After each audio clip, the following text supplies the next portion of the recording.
The Archeology of Knowledge by Michel Foucault, Part 1, Chapter 7, Remarks and Consequences. We must now take up once more a number of remarks to be found in the preceding analysis. Reply to some of the questions that they inevitably raise, and above all, examine the objection that threatens to present itself. For the paradox of the enterprise is now apparent.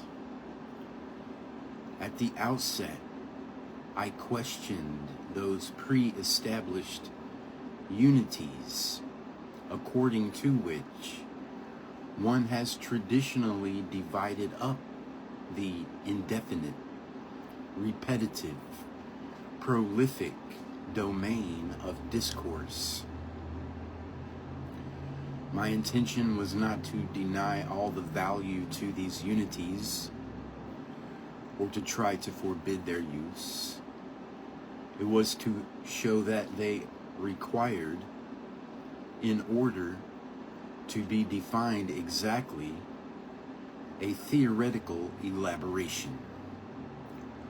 However, and it is here that all the preceding analysis appear so problematic, was it necessary to superpose upon these unities, which may in fact have been rather uncertain, another category of less visible, more abstract, and certainly far more problematical unities? ?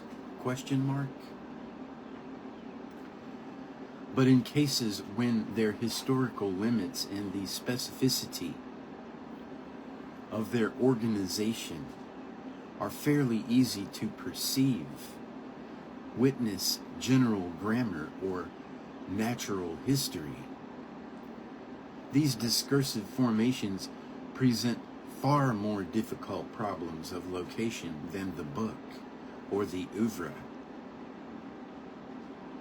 Why, then, proceed to such dubious regroupings at the very moment when one is challenging those that once seemed most obvious?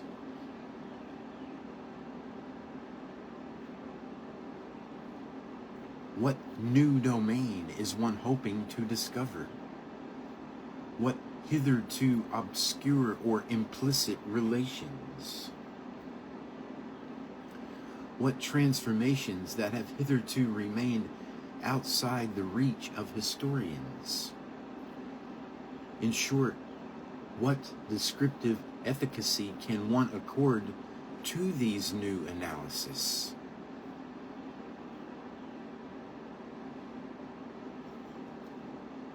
I shall try to answer all these questions later, but for the moment, I must reply to a question that is primary in relation to these later analyses and terminal in relation to the preceding ones, on the question of the discursive formations that I have tried to define. Can one really speak of unities? Is the redivision that I am proposing capable of individualizing wholes? And what is the nature of the unity thus discovered or constructed? We set out with an observation, with the unity of a discourse like that of clinical medicine, or political economy, or natural history. We are dealing with a dispersion of elements. This dispersion itself, with its gaps, its discontinuities, its entanglements, its incompatibilities, its replacements, and its substitutions can be described in its uniqueness if one is able to determine the specific rules in accordance with which its objects, statements, concepts, and theoretical options have been formed.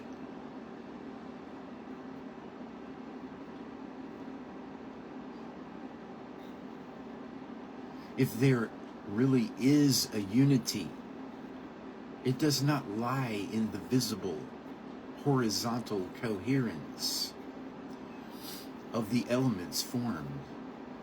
It resides well anterior to their formation in the system that make possible and governs that formation.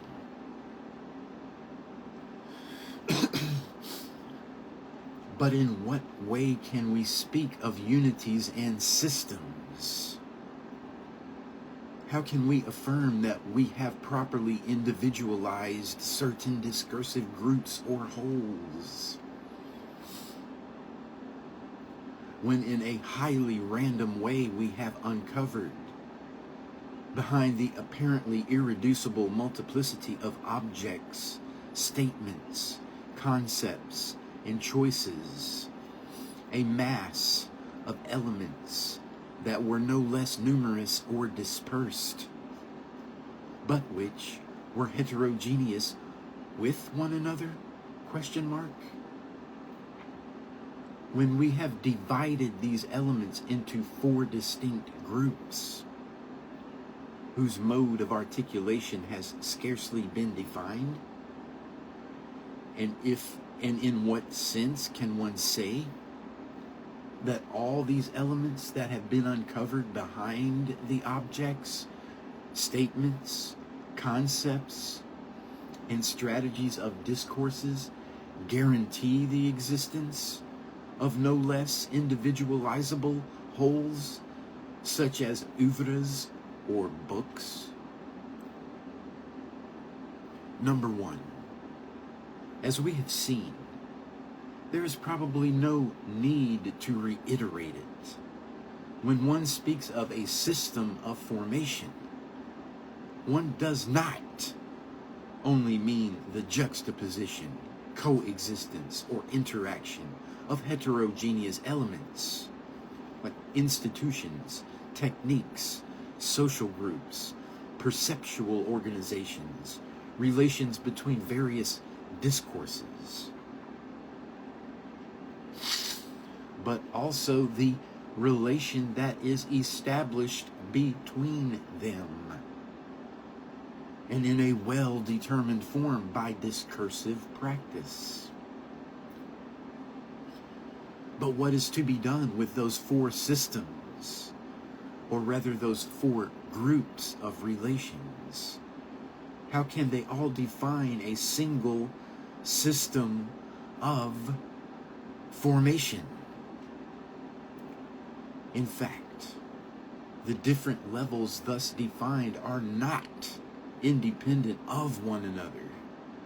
I have shown that the strategic choices do not emerge directly from a world view or from a predominance of interests peculiar to this or that speaking subject, but that their very possibility is determined by points of divergence in the group of concepts. I have also shown that the concepts were not formed directly against the approximative, confused, and living background of ideas, but on the basis of forms of coexistence between statements.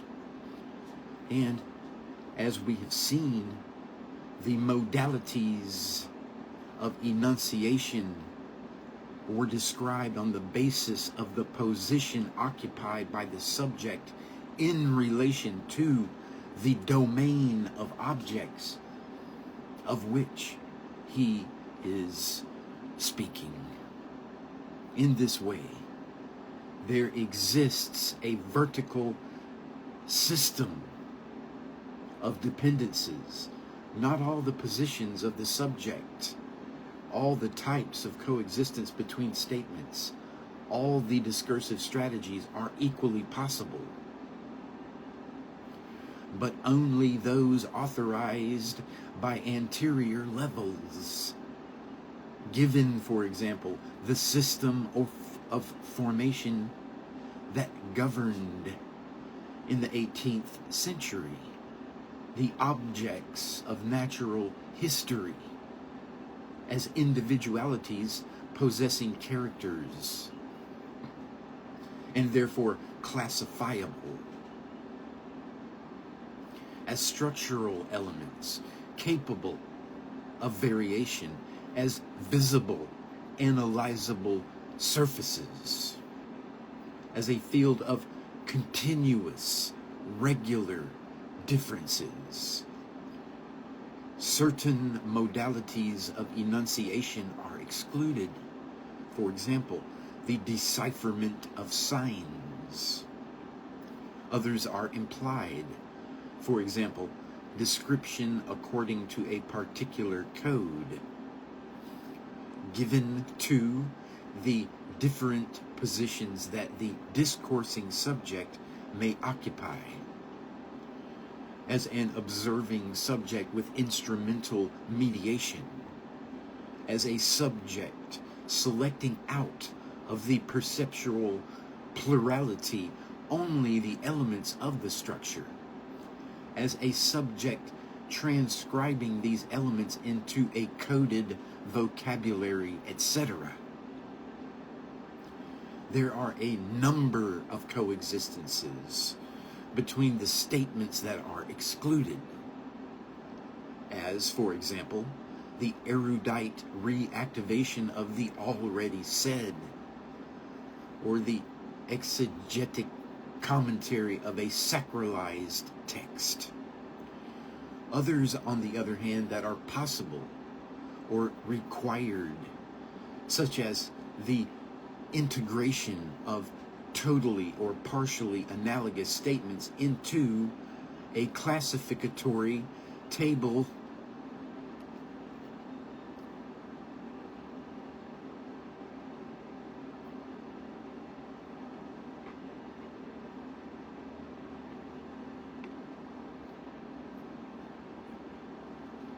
The levels are not free from one another, therefore, and are not deployed according to an unlimited autonomy. Between the primary differentiation of objects and the formation of discursive strategies, there exists a whole hierarchy of relations. But relations are also established in a reverse direction. The lower levels are not independent of those above them. Theoretical choices exclude or imply in the statements in which they are made. The formation of certain concepts, that is, certain forms of coexistence between statements, thus in the texts of the physiocrats, one will not find the same modes of integrating quantitative data and measurements as in the analysis of the utilitarists. It is not that the physiocratic option can modify the group of rules that govern the formation of economic concepts in the 18th century, but can implement some of these rules and exclude others, and consequently reveal certain concepts, like that, for example, of the net product, that appear nowhere else. It is not the theoretical choice that governs the formation of the concept, but the choice has produced the concept by the mediation of specific rules for the formation of concepts and by the set of relation that it holds with this level.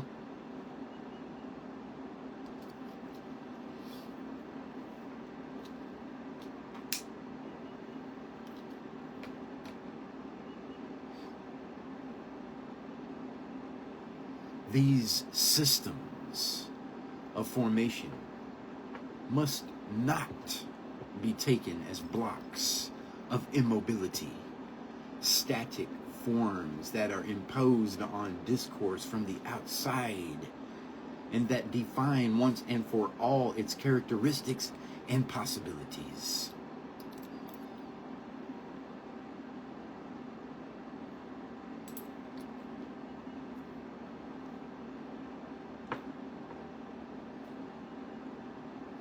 They are not constraints whose origin is to be found in the thoughts of men or in the play of their representations. But nor are they determinations which, formed at the level of institutions or social or economic relations,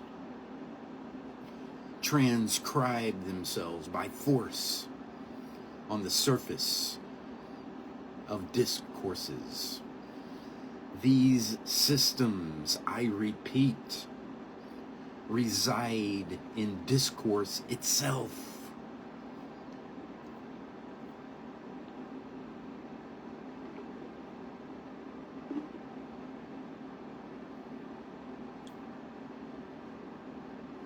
Or rather, since we are concerned not with its interiority and what it may contain, but with its specific existence and with its conditions on its frontier, at that limit at which the specific rules that enable it to exist as such are defined.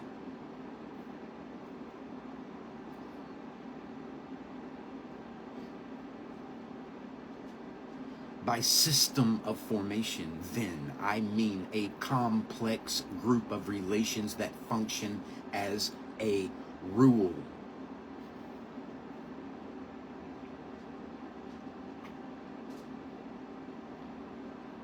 It lays down what must be related in a particular discursive practice for such and such an enunciation to be made, for such and such a concept to be used, for such and such a strategy to be organized.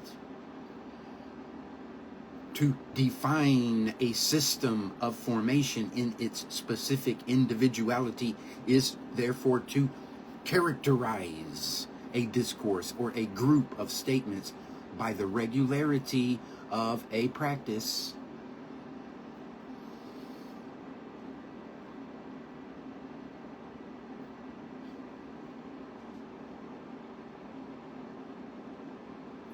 As a group of rules for a discursive practice. The system of formation is not a stranger to time. It does not concentrate everything that may appear through an age-old series of statements into an initial point that is at the same time beginning, origin, foundation, system of axioms, and on the basis of which the events of real history have merely to unfold in a quite necessary way. What it outlines is the system of rules that must be put into operation if such and such an object is to be transformed, such and such a new enumeration appear, such and such a concept to be developed, whether metamorphosed or imported, and such a strategy to be modified.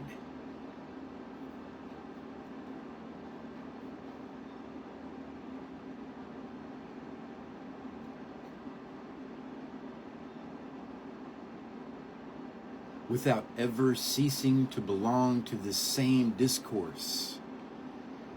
And what it also outlines is the system of rules that has to be put into operation if they change in other discourses, in other practices, in institutions, in social relations, and in economic processes,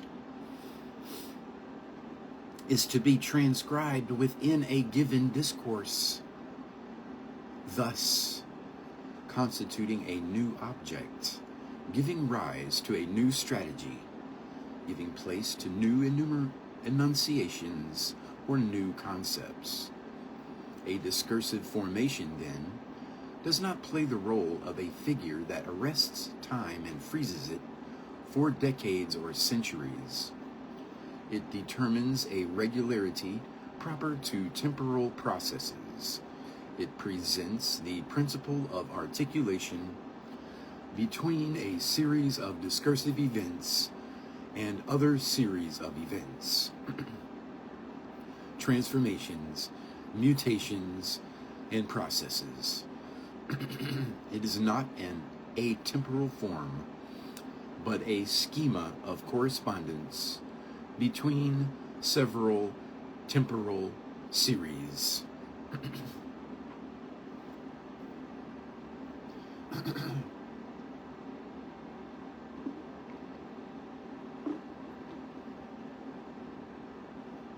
This mobility of the system of formation appears in two ways. First, at the level of the elements that are being related to one another. These, in fact, may undergo a number of intrinsic mutations that are integrated into discursive practice without the general form of its regularity being altered.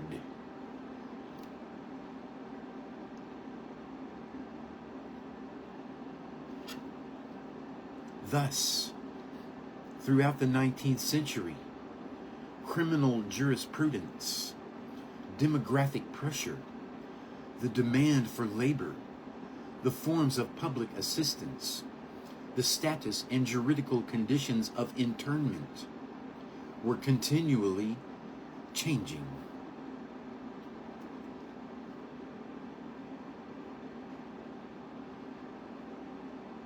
Yet, the discursive practice of psychiatry continued to establish the same groups of relations between these elements.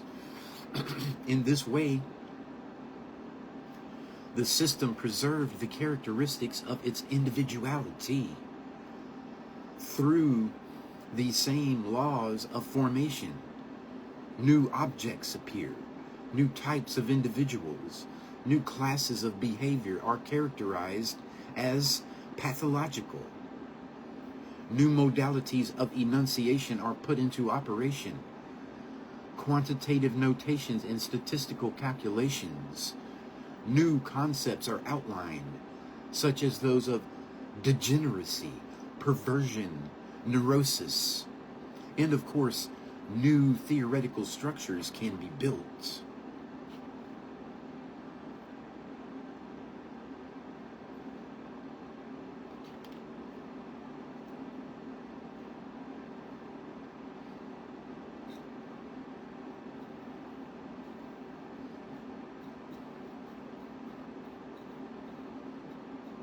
But inversely, the discursive practices modify the domains that they relate to one another. It is no use establishing specific relations that can be analyzed only at their own level. The effect of these relations is not confined to discourse alone. It is also felt in the elements that they articulate upon one another. The hospital field, for example, did not remain unaffected when clinical discourse was put into relation with the laboratory. The body of rules that governed its working, the status accorded the hospital doctor, the function of his observation, the level of analysis that can be carried out in it, were necessarily modified.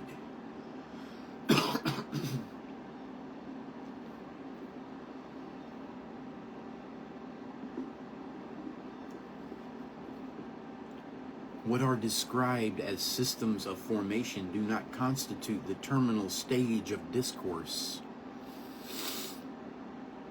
If by that term one means the texts or words as they appear, with their vocabulary, syntax, logical structure, or rhetorical organization. Analysis remains anterior to this manifest level, which is that of the completed construction. In defining the principle of distributing objects in a discourse, it does not take into account all their connexions, their delicate structure, or their internal subdivisions. In seeking the law of the dispersion of concepts, it does not take into account all the processes of elaboration, or all the deductive series in which they may figure. If analysis studies the modalities of enunciation, it questions neither the style nor the succession of the sentences. In short, it leaves the final placing of the text in dotted outline. But we must be clear on one point. If analysis stands back in relation to this final construction, it is not to turn away from the discourse and to appeal to the silent work of thought, nor is it to turn away from the systematic and to reveal the living disorder of attempts, trials, errors, and new beginnings.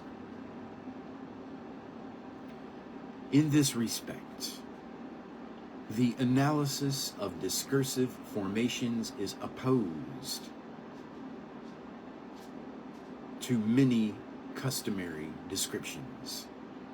One is used, in fact, to consider that discourses and their systematic ordering are not only the ultimate state, the final result of a long and often sinuous development involving language and thought, empirical experience and categories, the lived and ideal necessities, the contingencies of events, and the play of formal constraints. Behind the visible facade of the system, one posits the rich uncertainty of disorder, and beneath the thin surface of discourse, the whole mass of a largely silent development, a pre-systematic that is not of the order of the system, a pre-discursive that belongs to an essential silence. Discourse and system produce each other, and conjointly, only at the crest of this immense reserve, what are being analyzed here are certainly not the terminal states of discourse. They are the pre-terminal regularities in relation to which the ultimate state, far from constituting the birthplace of a system, is defined by its variance. Behind the completed system, what is discovered by the analysis of formations is not the bubbling source of life itself, life in an as yet uncaptured state. It is an immense density of systematicities, a tight group of multiple relations. Moreover, these relations cannot be the very web of the text. They are not by nature foreign to discourse. They can certainly be qualified as pre-discursive, but only if one admits that this pre-discursive is still discursive.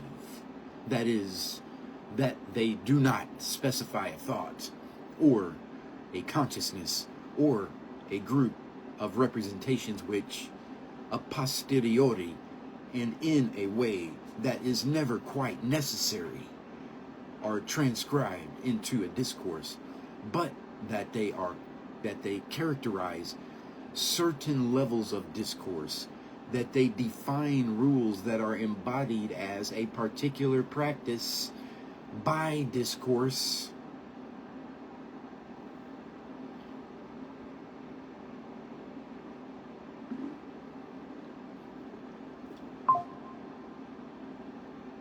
One is not seeking, therefore, to pass from the text to the thought, from talk to silence, from the exterior to the interior, from spatial dispersion to the pure recollection of the moment, from superficial multiplicity to profound unity.